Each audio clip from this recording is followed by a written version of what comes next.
ಸುಧಾಕರ್ ಏನಕ್ಕೆ ಬರ್ತಾ ಇದೆನೋ ನಮ್ಗೆ ಗೊತ್ತಾಗ್ತಾ ಇಲ್ಲ. ದಯವಿಟ್ಟು ಅದನ್ನ ಸುಮ್ಮನೆ ಮನೆಯಲ್ಲಿ ಇರಬೇಕಾಗಿತ್ತು. ಮಿನಿಸ್ಟ್ರ್ ಆಗಿದ್ದಾಗ ಎಲ್ಲರನ್ನೂ ಸಾಯಿಸಾಕಿದ, ಜನಗಳನ್ನೆಲ್ಲ ಸಾಯಿಸಾಕಿ ಈಗ ಮತ್ತೆ ಬಂದಿದ್ದಾರೆ. ಅವರು ನಮ್ಮಂಥವ್ರ ಜನಗಳಲ್ಲ. ಈಗ ನಮ್ಮದು, ನಾನು ಮೂಲ ಬಿ ಜೆ ಪಿಗವನು, ನಮ್ಮದು ಮೂಲ ಬಿ ಜೆ ಪಿವನು ನಾನು. ಸಿದ್ದರಾಮಯ್ಯ ಸರ್ಕಾರದಲ್ಲೇ ನಮ್ಮ ಬಡವರಿಗೆ ಬೀರಹಳ್ಳಿ ಗ್ರಾಮದಲ್ಲಿ 60 ಮನೆ ಅವರು ಸರ್ಕಾರದಲ್ಲಿ ಬಂದಿದೆ. ಕಾಂಗ್ರೆಸ್ ಸರ್ಕಾರದಲ್ಲಿ ತುಂಬ ಅಭಿವೃದ್ಧಿಯಾಗಿದೆ.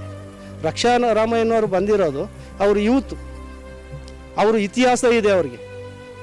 ಈಗ ಕೊರೋನಾ ಟೈಮಲ್ಲಿ ನಮ್ಮ ಶಾಸಕರು ಶರತ್ ಬಚ್ಚೇಗೌಡರು ಒಂದು ಪೌನ ಕಾಲಿಗೆ ನಮ್ಮ ತಾಲೂಕಲ್ಲಿ ಏನೇ ಆಗಿದ್ರೂ ಹಣ ಹಿಂಗಾಗಿದೆ, ನಮ್ಮ ತಾಲೂಕಿಂದ ಇಂಥವ್ರು ಬರ್ತಾ ಇದ್ದಾರೆ, ಅವ್ರ ಹಾಸ್ಪಿಟ್ಲ್ಗಳಲ್ಲಿ ಸಾವಿರಾರು ಜನಕ್ಕೆ ಬೆಡ್ ಕೊಟ್ಟು ಆ ಟೈಮಲ್ಲಿ ಪ್ರಾಣ ಕಾಪಾಡಿರೋಂಥವ್ರು ನಮ್ಮ ರಕ್ಷಾರಾಮಯ್ಯನವರು ಒಳ್ಳೆ ವ್ಯಕ್ತಿ.